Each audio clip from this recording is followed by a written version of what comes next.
Hey guys, Math 1500, summer 2015. Just returned from my daughter's fifth grade graduation. So I thought it's kind of a rainy, dreary day. So I thought, what better thing to do than put up a video and teach a little bit of statistics. So let me try to get this situated because I'm kind of weird that way.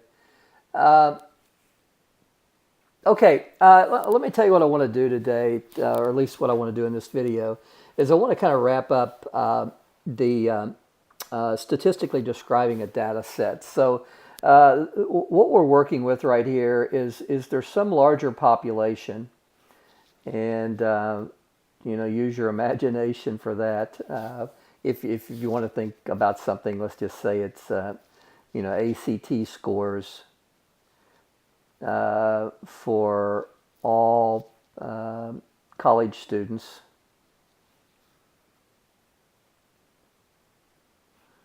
in Ohio. And we decided to go in and take a sample. So we want a smaller segment of this. And I'm going to call this an SRS, which is a simple random sample. Now, when I have my simple random sample, as I talked about in the last video, I may call this X, or I may call it ACT, but I'm going to give my variable a particular name. Okay, and generically I can call it X, or I can give it a name more specific to what we collected, and be real creative here and call it ACT.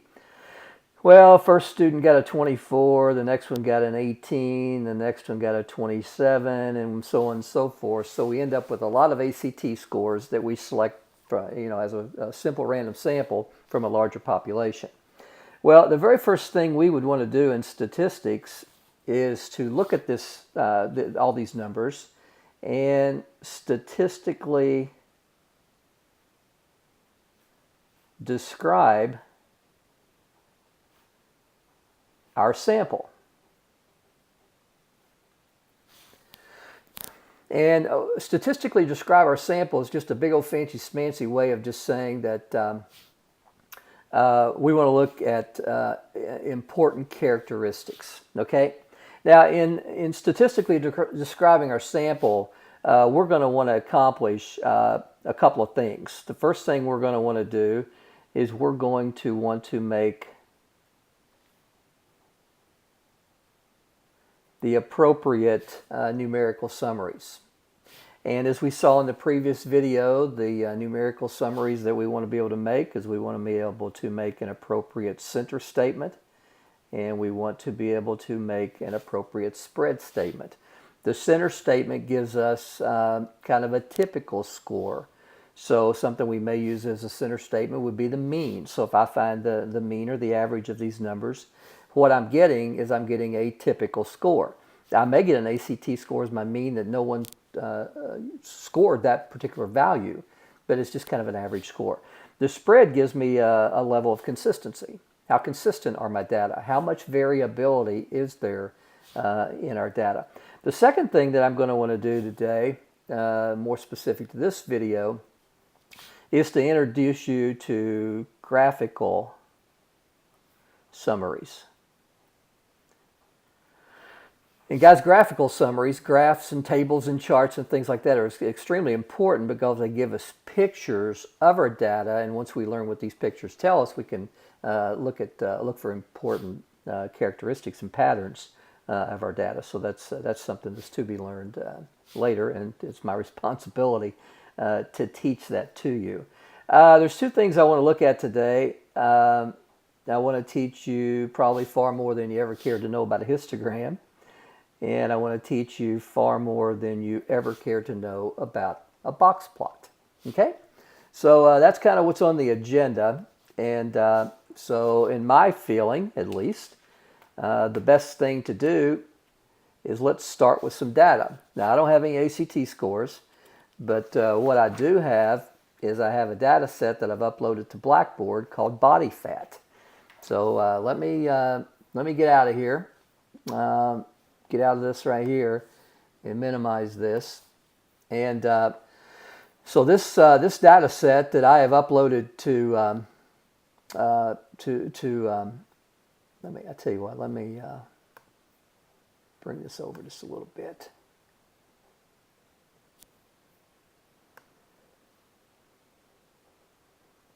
Okay, and let me bring this over a little bit where we can get a better picture. Okay, perfect. Now, gang, the first thing I want to do is I want to review what we did in the previous video. So what I would do is I'd want to enter my data. So I'm going to go to Stat. I'm going to go to Edit. If you remember from the video that I just put up, the first thing we'd want to do is clear out our old data. And the easiest way to do that is to go up and highlight the L1 and go Clear, Enter. That'll keep the list, but it will delete the heading of L1. So now I want to just type my data in. I thought seriously about going ahead and having this done, but having taught this class over 100 times over the past 21 years, I have noticed that sometimes students have trouble entering data. So I'm going to do that with you. All right, kind of boring. 12.9, 21.7. I've always found it's easier to enter data if somebody reads it to you. 27.1, that's kind of annoying that those are that close. That would be kind of someplace where we get a random error. So 25.4, 21.3, 19.3. Sometimes the Kentucky accent just slips out when it shouldn't. 25.4, 27.2, 11.7, 12.8, 23.9, or 23.9, 22.6. Guys, you'll have to bear with me. I put up with my graduate level classes, my undergrad classes, I put up about 10 videos a week. When I get bored, I start getting kind of stupid. So, not that I get bored teaching stats. I love teaching stats, but sometimes I just get bored and do stupid stuff. All right, gang, I need to scroll down a little bit so I can see the rest of the information. So it looks like I've got a 21.1. Now, the first thing I would want to do once I get all my data in is enter it. Is I want to go up to the next line. So I've got 19 numbers entered.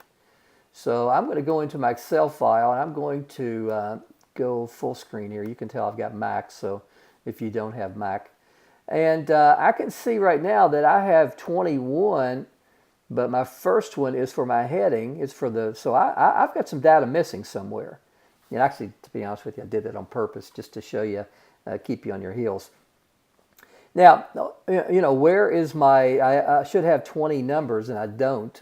So let's exit full screen and go back over and see if we can determine where the missing information is.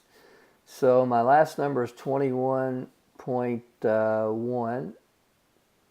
I'm just going to start from the bottom. And then I should have a 14.8. 25.4, 22.6, 23.9, 12.8, 17.8, so I have a typo. Glad I found that. And I'm missing an 11.7. So guys, this 11.7 right here is missing from my data set because I jumped from 17.8 to 27.2.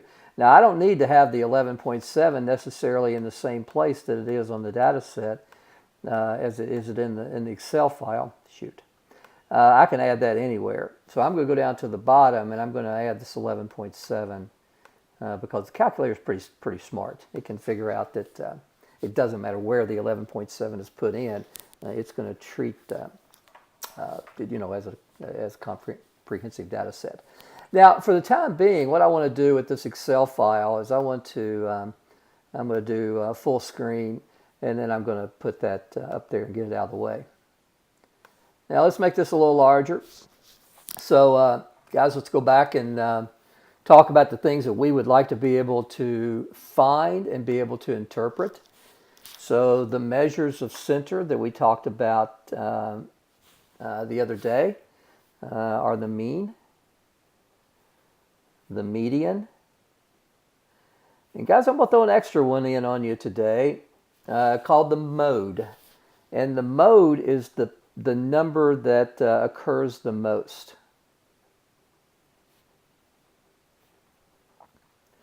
Now, sometimes there's no repeated data, and I assume that's probably what's going to happen here. So the mode is something is just the number that occurs the most. I've examined a lot of ACT scores at Shawnee State, and it seems like the mode is usually 21 or 22. It seems like most students come in with a 21 or well, not most students, but 21 or 22 is the ACT score that is repeated the most for entering freshman year in, year out. We don't see many 30s, although we do have 30s. In fact, I've seen 34s and 35s at Shawnee, but we don't see those most, or see them very much. So I always remember mode as just occurs the most. I don't know why, but OM, EM is exact middle, and AM is just the average or the mean. So it's something that I've come up with as a goofy kind of prompt. All right, gang, spread. We want to be able to look at the range. We want to look at Q1. We want to find Q3. We want to be able to find the IQR. And we want to find the standard deviation. And I like to be able to find the variance. All right, so let's do this. It's really easy when we have the calculator. So I'm going to bring up our data here, and again, we've got it typed into L1, so I'm going to go Stat, go over to Calc, go one variable Stats, and the default here is L1, so that's what I need. Frequency list, we'll talk about that a little later today, or quite possibly even in the next video.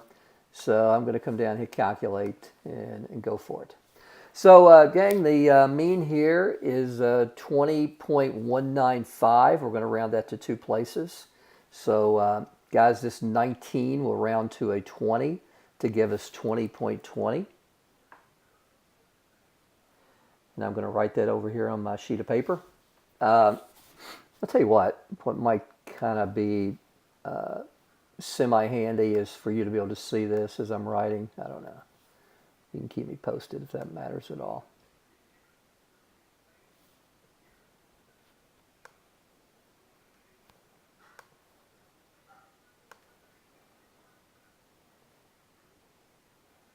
Well, I don't like the way that is, but, well, you can see it over here. Okay, so that's fine. So the SX, the 5.11, that's going to be our standard deviation. And, you know, obviously, we don't have to enter these things in order. The next thing that I'm going to get from my output, and something else, let's go down to the bottom. Let's always talk about our sample size.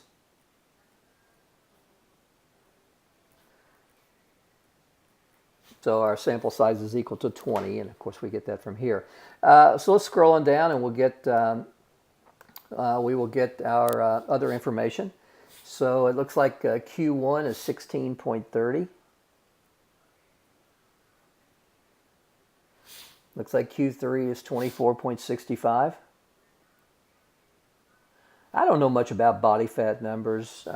I know that, I run a lot and I lift a lot. And every time I go have a body fat, they make me feel like I'm the most obese person that ever walked the planet of this earth. I don't know. I don't seem to think I am. But, well, my dogs, I live on a lake, and the dogs, they're not my dogs, are chasing some geese. And the geese aren't real happy with that. So sorry. Gang, something else we can get from here is the median, which is 21.20. And again, that comes from this MED. And, the rest of the stuff, I'm going to have to use my calculator to find it. So And I'll show you about the mode here in just a second, the easiest way to take care of the mode. So guys, for the range, I need to take 27.2 minus 11.7. Now, some of you can do that mentally, but if you can't, it's not a big deal. Just use your, so 27.2 minus 11.7. So guys, the range is the high minus the low, so our range is going to be 15.5. So well, I'll go through here in a minute and tell you what all these mean. The IQR is just Q3.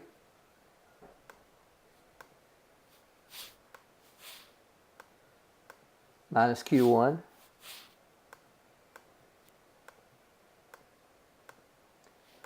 So 8.35 is the IQR. And the rest of this stuff we're going to, well, I'll tell you what, let's go ahead and do the variance. The variance is the standard deviation squared.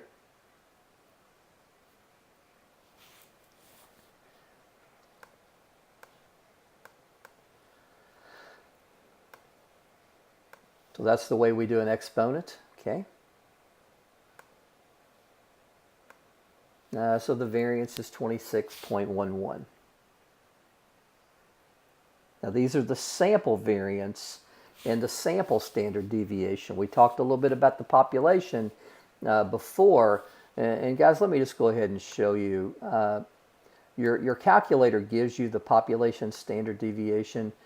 We typically don't use that because if you think about the way I started this video, I'm assuming that we pulled a sample of like body fat. I think I mentioned ACT.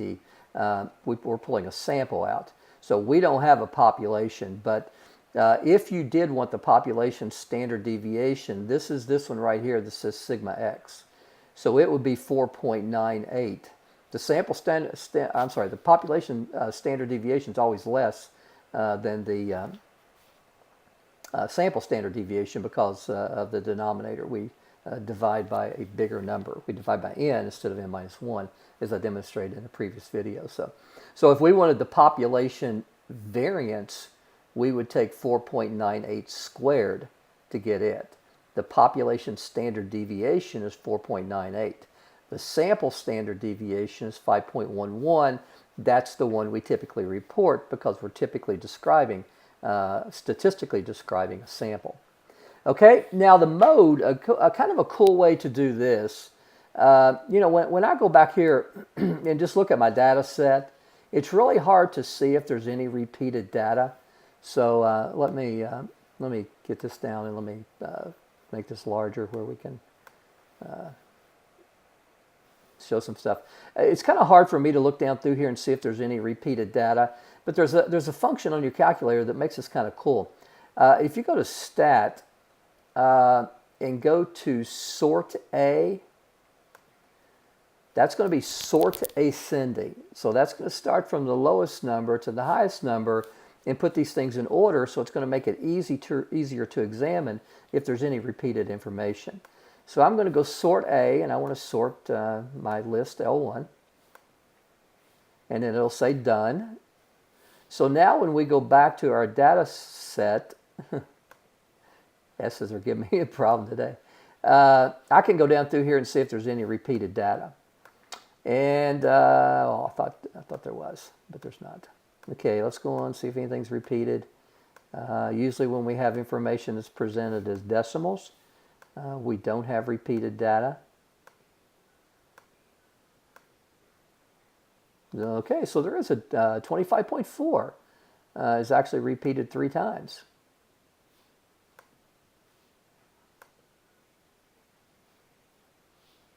Well, for some reason my calculator has stopped. It has completely locked up.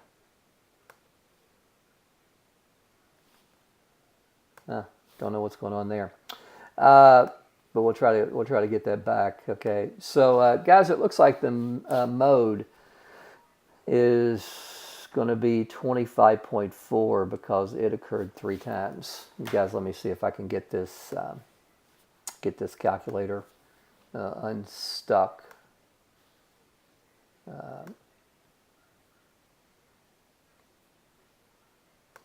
Well, shoot. Not cool. Daggone it.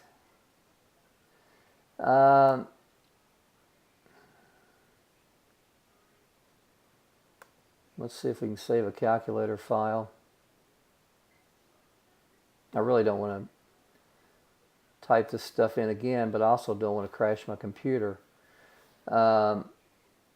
Shoot. All right. It looks like I'm just going to have to do a force quit on this calculator. It doesn't look like it's.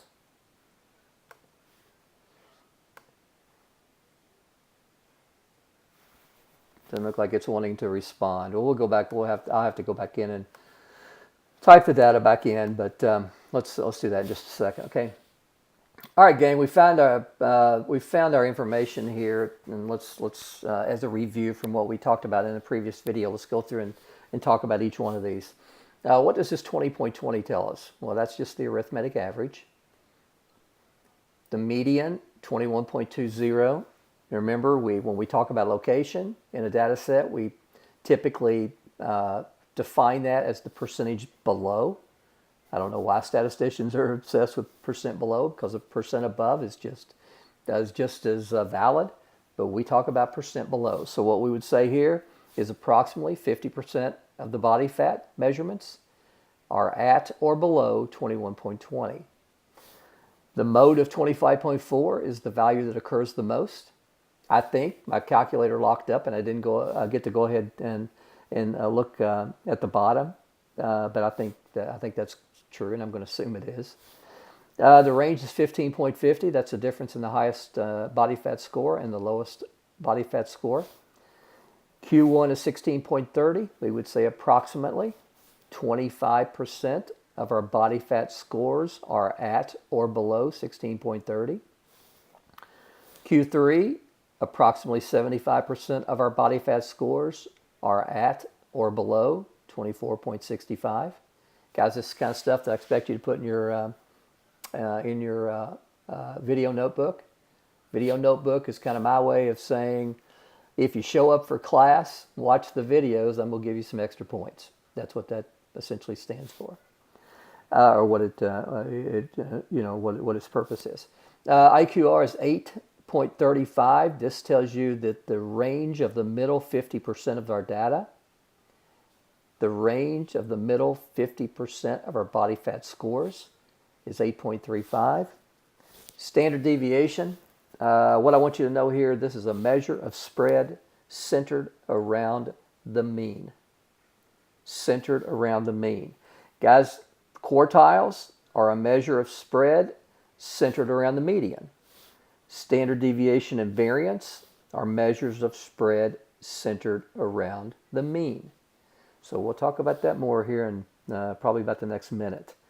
So these two again, 5.11 and 26.11, are measures of spread that are centered around the mean. And of course, N is just our sample size. That's how many body fat measurements that we collected to analyze.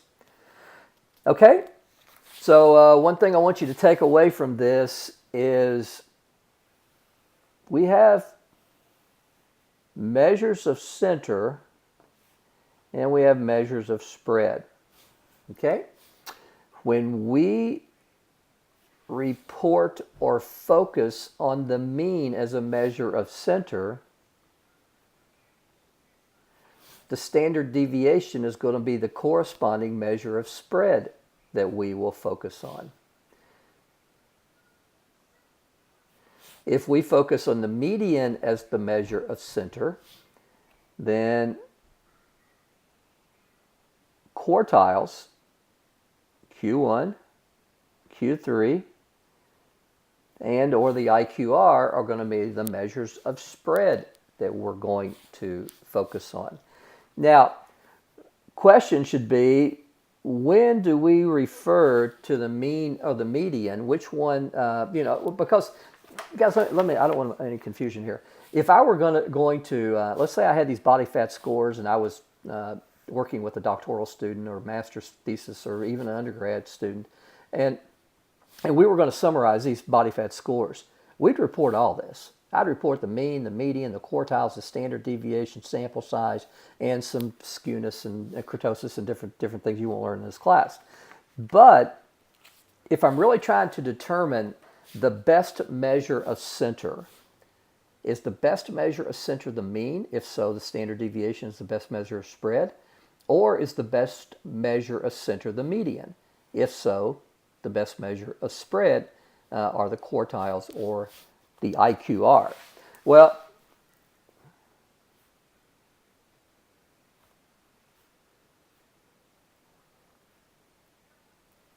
the question comes up, well, which is best?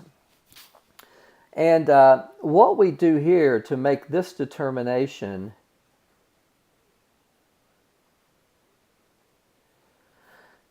is we examine what's called a histogram. Now, what a histogram does, I got to tell you, I posted a video of my daughter. Both my daughters graduated 5th grade today.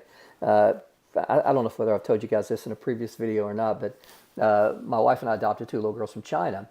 Sadie was adopted in 2005 and Bailey was adopted in 2006. Well, Bailey has always been really, really, really quiet. And she just long story short, she has really come out of her shell.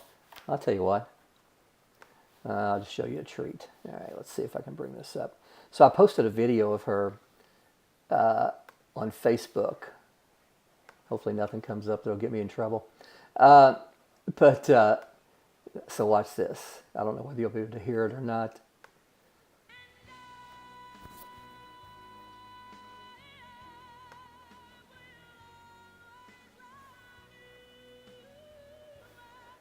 Okay, sorry. But girl cracks me up. What makes that so special is she was so incredibly quiet and shy when we first brought her back from China, which is 2006, so 9 years ago. And through the 9 years, seeing her transition into this, confident, extremely smart. The bad thing I can't even take credit for because I didn't make her, but this incredibly just popular, smart, outgoing little girl. It's been really super cool. So guys, I'll do stuff like that from time to time. I know statistics can get really dry, and plus it keeps me kind of from getting too dry. So. What I would do with a histogram, if I'm going to make a histogram, I'm going to create classes.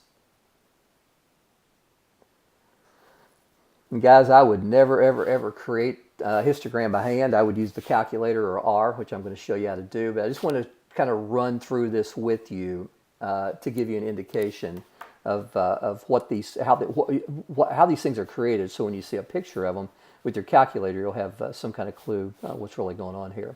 Now, I'm going to have to bring this calculator back up, and I just hope this thing doesn't go crazy on me and lock up again, because that's really uncool.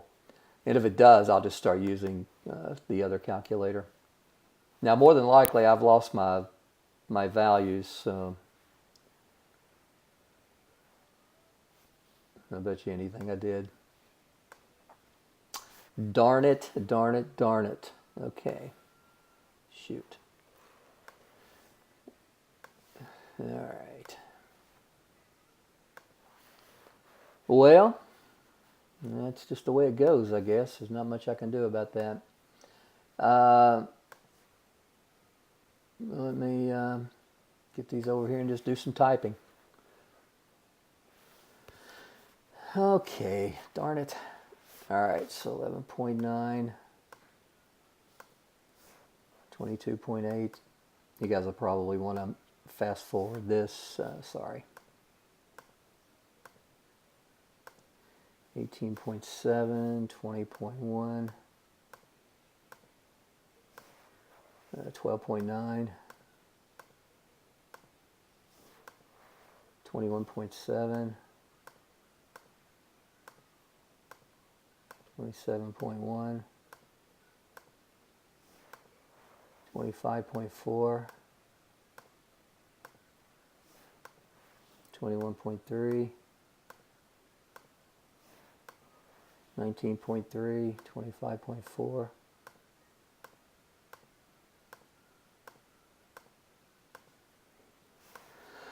27.2.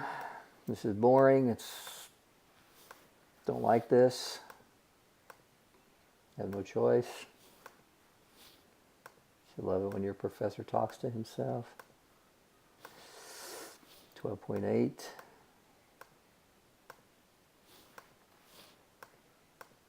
Oh, guys, I will tell you one thing. I usually tell this to my classes the first day. I've got a couple of emails from you guys. I hate being called Mr. Darborough. I mean, I really do. I probably need to go on the Dr. Phil show and have this worked out. But when somebody talks about Dr. or Mr. Darborough, it seems like that's more appropriate for my dad. So, guys, call me Doug. Dr. Darborough, Professor Darborough's okay. I don't really like that as much, but Doug's fine, Dr. Darborough, whatever. But Mr. Darborough just kind of ekes me out. So, all right, gang. So I've got the information in. So let's get rid of that and let's make this bigger where you guys can see it. All right. So what I want to do here is I want to go through this whole sort ascending thing again and make sure that 25.4 was indeed my mode. It'd be kind of embarrassing if I found out that it wasn't. And it turns out that it is. Okay, cool. Now, so what I've got here is if I'm going to determine my classes, I want my lowest number and my highest number. Well, my highest is 27.2. And so 11.7, and I'm writing this so I don't forget it. 27.2. All right, let's get out of this. All right, so what I want there, to create my classes, what I would do is I would take my high minus my low divided by 7. Okay, so when I do that, I have 27.2. Make sure you put this in parentheses. Now, you're probably thinking, well, why 7? What's so holy about 7? What you can find out is when you create these histograms, it seems like 7 classes seem to turn out the best. And I put best in parentheses. So I get 7.75. And I would just round this to 8. So what I would do here is I would create a frequency distribution of classes. And my classes would be, I would start it somewhere below the lowest, so I would probably start this at 11. My class width is 8, because I want to divide the difference between the highest and the lowest by 7, so I can get approximately 7 to 8 bars. Because that creates a histogram that does what I want it to do. And I can accomplish that by having my class width is 8. So if I run this to 8, that's going to run up to 19. I'll start my next one at 20, run it up to 28. Start my next one at 29. Run this up to 37. Go my next one at 38. Run it up to 46. Guys,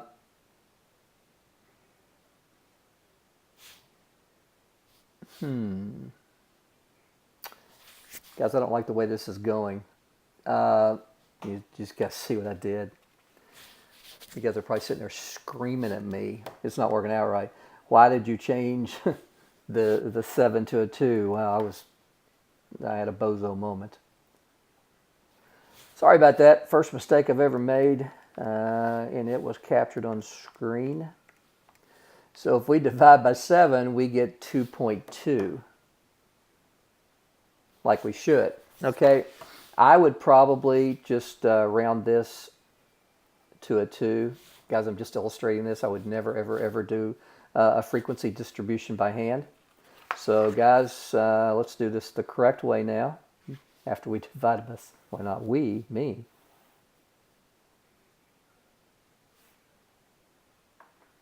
So I have classes and frequencies, so I would go below the lowest. My class is 2, so I go up to 13. I would start the next one at 14, go up to 16, next one to 17, go up to 19, the next one to 20, and I think you see what's going to happen here. The next thing I would do is I would go to my data set and I would see, well, how many entries do I have between 11 and 13?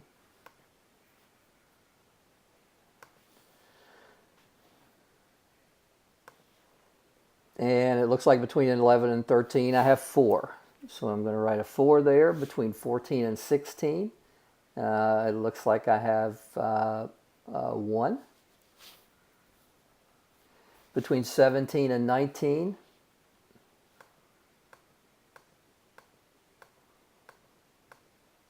I have 2, and so on and so forth. Okay. Now, in drawing a histogram, again, I would never draw one of these by hand. I'm teaching. Okay. What I would do here, a histogram starts with frequencies. So I would plot the frequencies on the vertical axis. And on the horizontal axis, I would start with, since we're breaking up the scale, I would come in and break that up accordingly. And I would start here with an 11. The next thing I would put is a 14. And I would put a 17. And I would put all of the left endpoints on the horizontal axis.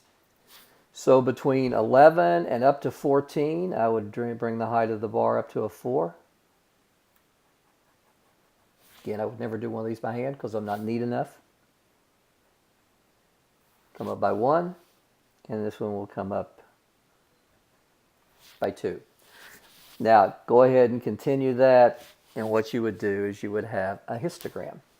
Now, you probably zoned out on me because that was extremely boring, but what I'm getting ready to tell you is not extreme. Well, it may be boring, but it's extremely important. What we want to be able to do in statistically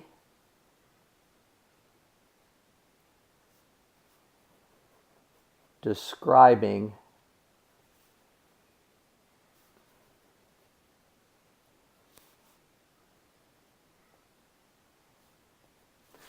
our sample measures. And guys, in this illustration,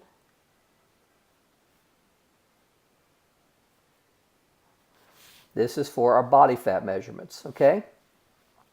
First thing we want to be able to do is we want to be able to report the numerical summaries. And guys, there we want to be able to make a center statement, and we want to be able to make a spread statement, okay? The second thing we want to do is we want to be able to report the shape of the distribution.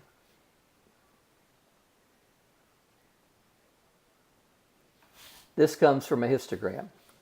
Now, let me explain to you what we're going to run into. And guys, finally, we want to be able to determine outliers. And to determine outliers, we will create what's called a box plot. Okay, and I'll show you how to do that in just a second. There's lots of different distribution shapes, but for this class, there's only 3.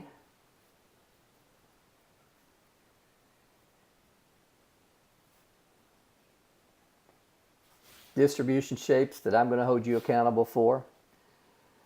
The first one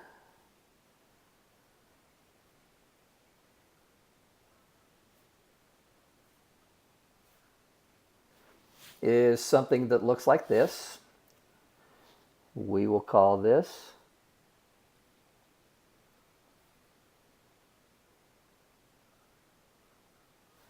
bell-shaped and symmetric.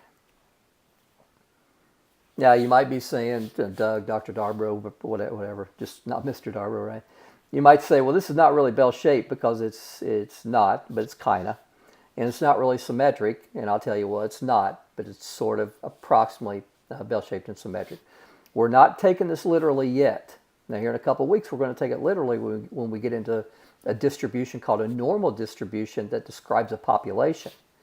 These things refer to samples. So if we go out and collect information from a sample and we create a histogram and it looks something like this, we're going to refer to this as bell-shaped and symmetric.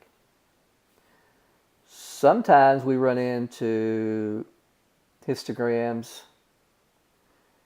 that under no stretch of the imagination look bell-shaped and symmetric. If we have something like this, we're going to call this positively skewed.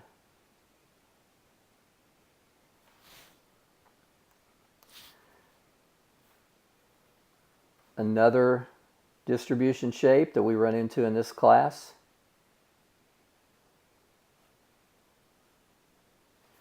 is something that looks like this. What do you think that we call this distribution? We call this negatively skewed. Now, we can kind of smooth these things out.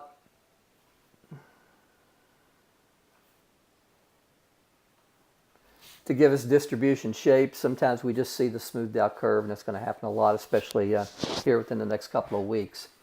But what we want to do, and our goal in describing our sample, is to create a histogram of our data and see which one of these three it looks the most like. What characteristic. It's never going to look like exactly this one, or exactly this one. But which one does it look the most like? Well, guys, once we got our data entered into our calculator, the rest is pretty easy. We can get a histogram very, very, very quickly. So I want to go second, and I want to go up to this key that says Stat Plot. Now, the very first thing I want you to do is make sure that you have all of these things turned off. And because if you have, we're ultimately going to turn number 1 on. So if you look down and number 2 is off and number 3 is off, then you're fine. But if you have number 2 on or number 3 on, we need to turn those off so they don't interfere with what we're trying to do in plot 1. So I would go ahead and just turn them all off. So I would hit number 4, just hit the key 4, hit enter and done. So that's turned all the plots off. So we're all starting with a kind of a clean slate. So second function, Stat Plot. I want to deal with the first one. So the first thing I got to do is turn it on. It's kind of weird I turned it off, but I turned it off because I wanted to make sure all the other ones were off. So I'm going to hit enter to turn that off. Then I'm going to hit my down arrow. I'm going to scroll over to my histogram, and I'm going to hit enter to select it. And I will come down to my list L1 and my frequency 1. So guys, take a deep breath. Make sure you've accomplished the following. Make sure that your on is selected.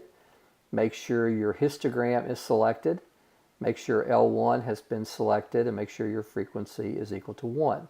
Now, let's say something with your calculator.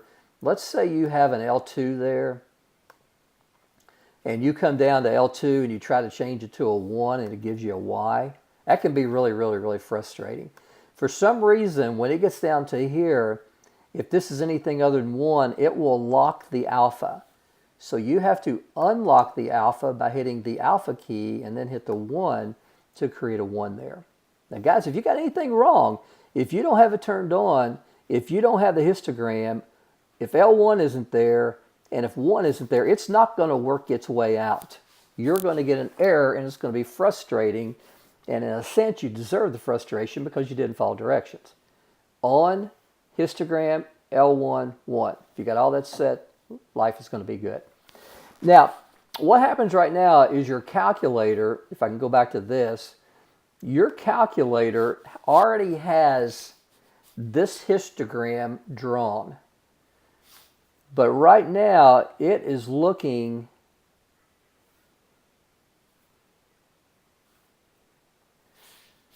And your histogram's somewhere right there. Well, wouldn't it be really nice if we could ignore the domain from negative infinity to positive infinity on both and just tap into that small part of the graph that we want to look at that gives us the best picture? Well, it turns out, and by the way, the answer to that is yes. It turns out there's a way that we can do that. So once you get this set, just go up and go zoom, scroll all the way down to number 9, or just hit the 9 key. Now from here on out, I'm going to hit zoom 9. But since I'm teaching, I'm going to scroll down just to show you what's at zoom 9. Zoom 9 is zoom stat. So anytime we have a stat plot that we're executing, zoom stat gives us the best picture. So now I just hit enter, and you'll see that we get a histogram. Now I'm going to look at that, and I'm going to go back to, and you can still see it right here. I'm going to go back to my 3 drawings and look at this right here and see which one of these 3 it looks the most like. Well, guys, I'm going with bell-shaped and symmetric. Okay? So, guys, the third thing I wanted to accomplish was the distribution shape. So I'm going to say the distribution shape here is bell-shaped and symmetric. Is it perfectly symmetric? No, it's not. It's not about that. Is it bell-shaped? No, it's not. This first bar right here, you know, is well, it's just not bell-shaped and symmetric. It's not about that. It's whether it's approximately bell-shaped and symmetric, or is it approximately positively skewed, approximately negatively skewed. And this one looks more bell-shaped and symmetric than it does the others. Now, the next thing we want to do is we want to take a look at our outliers. Now, let me show you what we do here. To identify outliers, what we do, let's see, I don't know how far am I into this video. What time is it? I don't want this thing to go too crazy. I can get more scientific. So I'm into this thing about an hour. Guys, I'll tell you what. I see that my battery's about to go down. Hold on just a second. I want to go get the charger.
All right, guys, sorry about that. I saw up here in the right-hand screen, I see that, oh, it's my dad's birthday. I just noticed that too.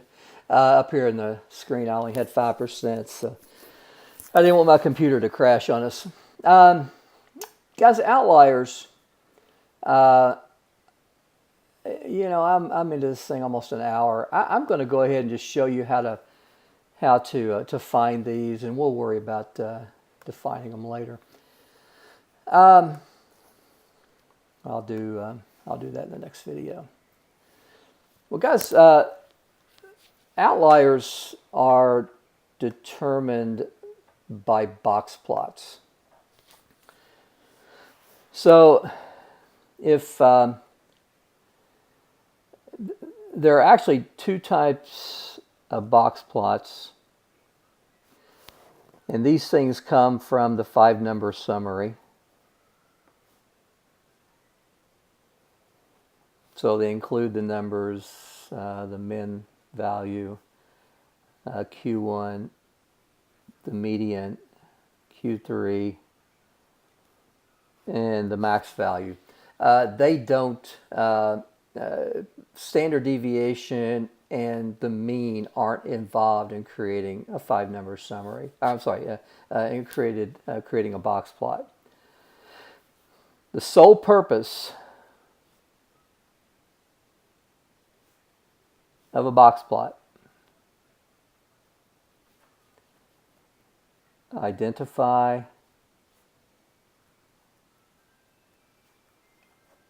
outliers. Sole purpose.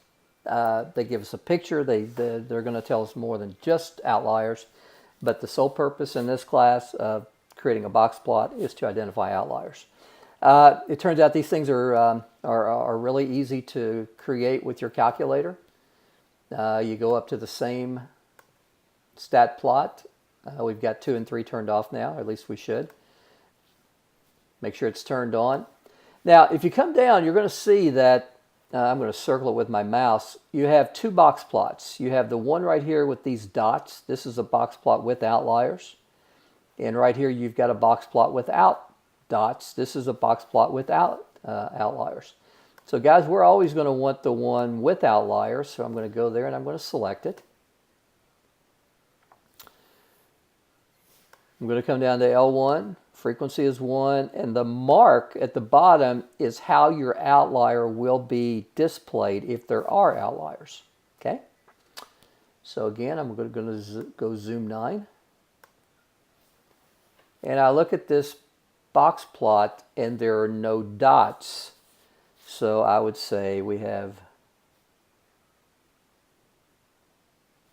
no outliers. Now, let me show you the way that outliers are. I wasn't going to do this, but actually I am.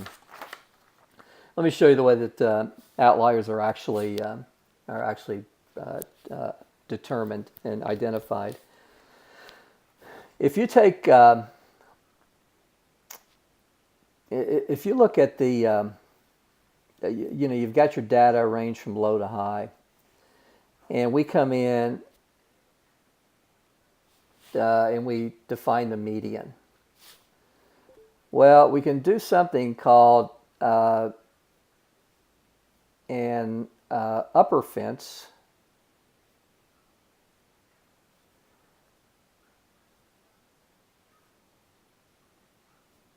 Then we can do something called a lower fence. The upper fence is the median plus 1.5 times the IQR. The lower fence is the median minus 1.5 times the IQR. Now guys, we saw earlier that the median score was something. I think I've still got that someplace.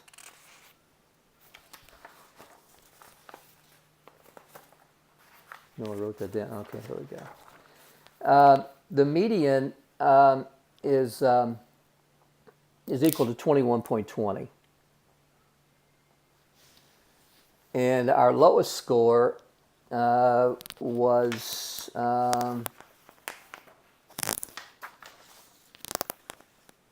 11.7, and our high was 27.2.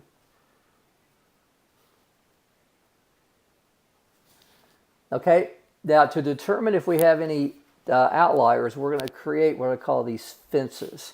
And these fences are these segments, if you will, that are built around the median. So the upper fence is going to be the median plus 1.5. We saw earlier that the IQR was 8.35. The lower fence is going to be 21.20 minus 1.5 times the IQR. Now let's go ahead and get our calculator and put those in. So if I take 21.20 plus 1.5 times 8.35, I get 33.73.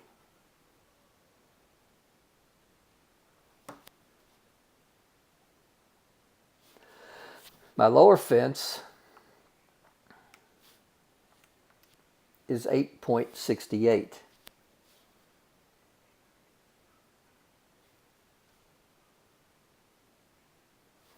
So guys, if I have any value below 8.68, this is called an outlier. It would be a low outlier.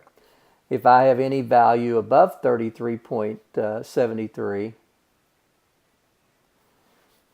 this is referred to as a high outlier. Well, guys, you can see the reason we didn't have any outliers is our largest value is 27.2, which is within the bounds of the 33.7, and our lowest value is 11.7, which is above the lowest, kind of the cutoff for being an outlier. So guys, according to this method right here, anything 8.68 and higher up to 33.73 defines the segment that is not an outlier. Anything, again, above or below is determined to be an outlier. Okay? Guys, I think I've done enough damage to you. This is kind of a long video, but, you know, you got to think that typically in this class we would have spent 4 hours. Well, usually about 3.5 hours. So, plus, you know, hey, you don't have to drive. So guys, that's it. I'm going to end this video. All right, take care.